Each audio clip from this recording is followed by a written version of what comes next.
À Faudoas, la gimone est sortie de son lit. Elle a envahi les champs de colza et de blé. Les dégâts sont visibles à l'œil nu. Voilà, celui-là, il est blanc, il n'y en aura pas un grain. Dessous, il y en aura la moitié. Les sondages qui avaient été faits par la coopérative agricole, c'est-à-dire des ingénieurs qui sont venus voir, il y avait le rendement entre des techniciens autour de 6 à 8 tonnes hectares. Et maintenant, on nous a annoncé, à cause de ça, qu'on tomberait à 50% de moins. Les épis de blé sont encore hors de l'eau. Mais dans le champ voisin, les colzas ont complètement disparu, submergés par la gimone qui d'habitude se cantonne à la ligne d'arbres à 300 mètres de là. La perte de la récolte est irrémédiable.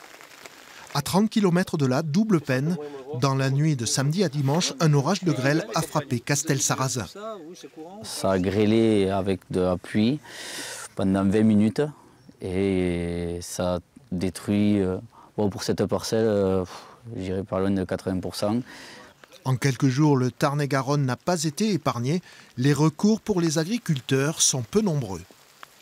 Il y a un peu de solidarité au niveau des communes, puisqu'ils peuvent bénéficier du dégrèvement sur la taxe foncière.